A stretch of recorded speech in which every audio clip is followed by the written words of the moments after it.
안개 속인 미국과 이란의 종전 협상 소식부터 살펴보겠습니다. 트럼프 대통령이 이번엔 이란을 향해 절대 핵무기를 가질 수 없다면서 합의를 압박했습니다. 막판 협상에서 이란 핵 프로그램 제한과 동결자산 해제를 둘러싼 이견도 나오고 있는 걸로 전해졌는데요. 워싱턴 연결해 보겠습니다. 홍상희 특파원, 트럼프 대통령이 이란의 핵 보유 금지를 다시 강조하고 나섰다고요? 네, 미국 현충일인 메모리얼 데이를 맞아 트럼프 대통령은 오늘 기념 행사 연설에 나섰습니다. 미국의 대이란 군사작전에서 13명의 장병이 목숨을 잃었다면서 이 추모 속에 하나가 되자고 말했습니다. 그러면서 이란은 절대 핵무기를 갖지 못할 것이라고 강조했는데요. 트럼프 대통령의 발언부터 들어보겠습니다. These incredible men and women gave their lives to ensure that the world's #1 state sponsor of terror will never have a nuclear weapon. Oh, and they won't. They will never have a nuclear weapon. I'm sure. 네, 앞서 SNS에 올린 글에서는 이란과의 협상이 순조롭게 진행되고 있다면서도 합의가 불발될 경우 공격을 재개할 거라고 경고했습니다. 어느 때보다 크고 강력한 공격이 될 것이고 그 누구도 원하지 않는 일이라고 강조하기도 했습니다. 그러면서 사우디아라비아와 카타르, 파키스탄 등 중동 국가들을 향해서는 아브라함 협정에 가입해야 한다고 촉구했는데요.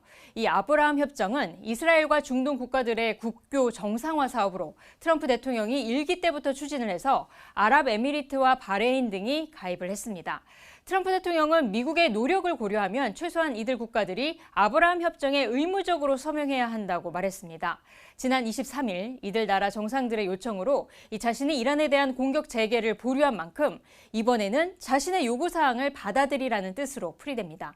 이란 전쟁을 계기로 이스라엘과 중동 국가의 관계 정상화라는 성과를 내기로 한 전략으로 보이는데 이 각기 다른 이해관계를 가진 중동 국가들이 선뜻 모두 가입할 가능성은 크지 않아 보입니다.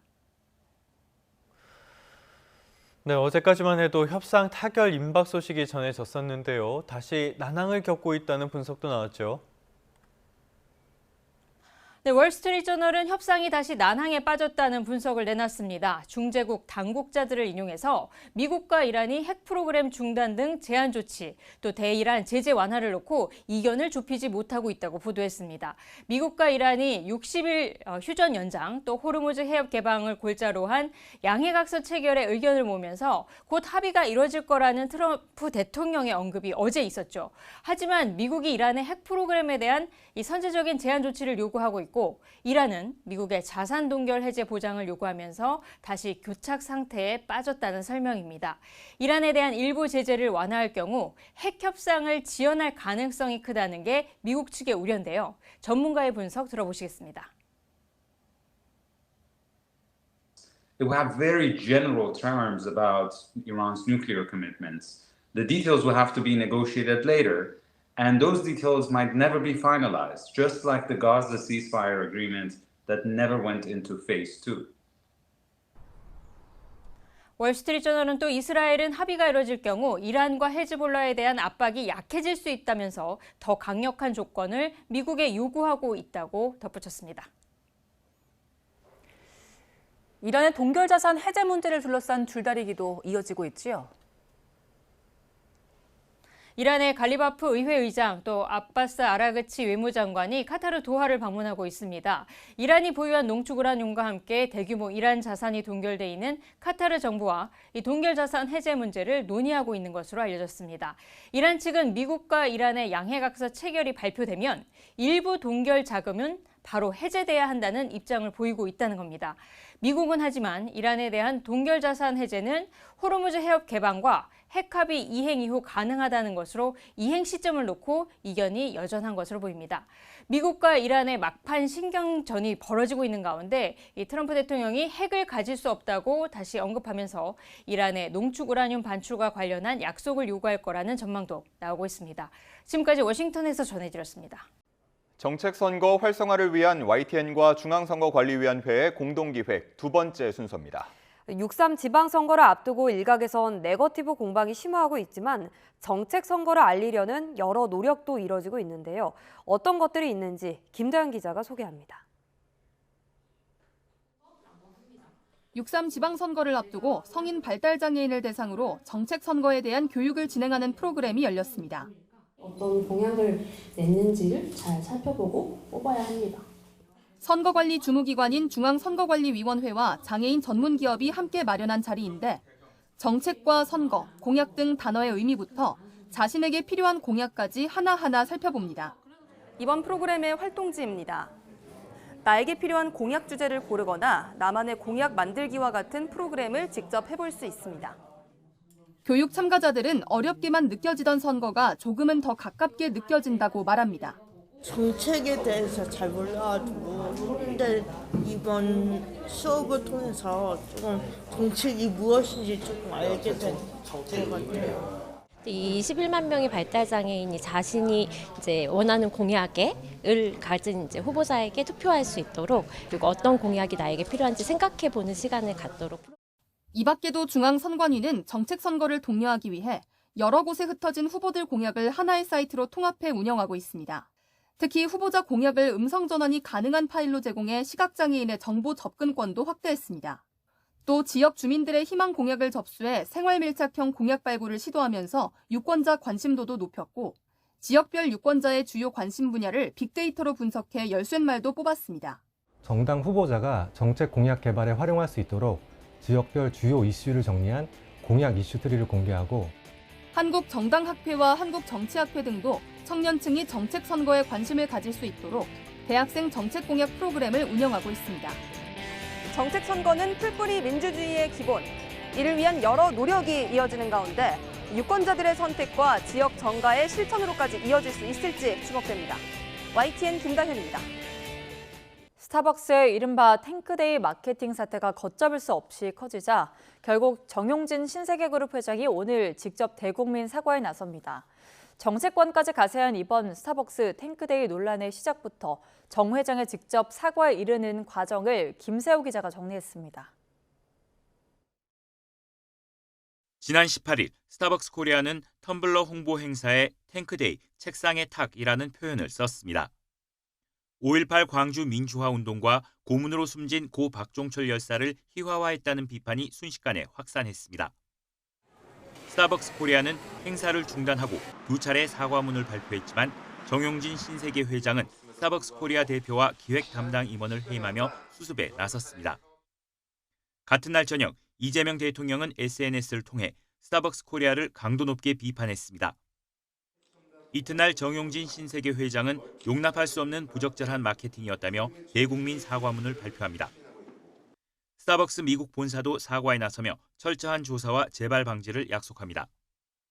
하지만 이후 더불어민주당 정청래 대표가 민주당 선거운동원과 후보들에게 스타벅스 출입 자제를 권고한 데 이어 윤호중 행안부 장관도 SNS에 스타벅스에 대한 보이콧 의사를 밝히는 등 정부 기관들도 잇따라 스타벅스와의 제휴를 중단하고 나섭니다.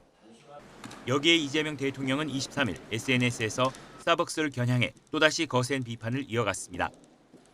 파장이 신세계그룹 전반에까지 이르는 상황에 몰리면서 결국 정용진 신세계그룹 회장은 오늘 직접 대국민 사과를 합니다.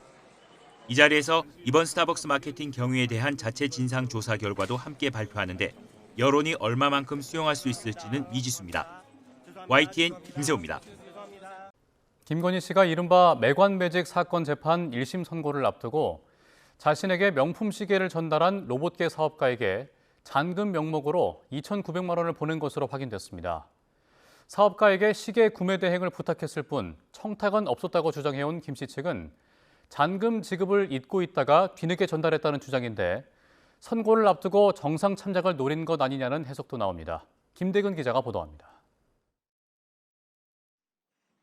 김건희 씨는 고가의 귀금속과 함께 인사나 이권 청탁을 받은 혐의로도 기소돼 1심 재판이 진행 중입니다. 이 중에는 2022년 9월 사업가 서성빈 씨로부터 로봇계 사업 관련 청탁 대가로 3,390만 원 상당의 바세론 콘스탄틴 손목시계를 받은 혐의도 있습니다. 그런데 다음 달 26일 1심 선고를 앞두고 김 씨가 서 씨에게 시계 잔금 2,900만 원을 이체한 사실이 알려졌습니다. 김 씨 측은 이른바 매관매직 사건 재판부인 서울중앙지방법원 형사합의 21부에 관련 내역을 제출한 것으로 파악됐습니다. 김 씨 측 변호사는 수사 초기에 잔금 미지급 사실을 알게 됐고 서 씨와 연락만 해도 의심받을 수 있는 상황이라 증언까지 모두 마치고 지급한 거라고 설명했습니다. 김 씨는 시계 구매 대행을 부탁했을 뿐 청탁은 없었다고 주장해왔는데 민중기 특검 조사 당시 서 씨에게 계약금 500만 원을 지급했다고 진술했습니다. 김 씨의 시계값 지급을 두고 법조계 일부에서는 양형 등 정상 참작을 염두에 둔 거라는 해석이 나옵니다. 계약금에 이어 잔금까지 지급했다며 구매 대행 주장에 신빙성을 부여하기 위한 시도 아니냐는 분석인데 뒤늦게 비용을 지급한 점 등 여러 사정을 고려할 때 유무죄 판단에는 영향을 미치지 않을 거라는 시각도 있습니다. 김 씨는 이 밖에도 이봉관 서희건설 회장으로부터 인사청탁과 함께 반클리프 목걸이 등 1억여 원 상당의 금품을 받고 이배용 전 국가교육위원장으로부터 금거북이 등을 수수한 혐의 등도 받고 있습니다. 이와 관련해 민중기 특검팀은 김 씨에게 징역 7년 6개월을 구형했습니다. YTN 김대근입니다.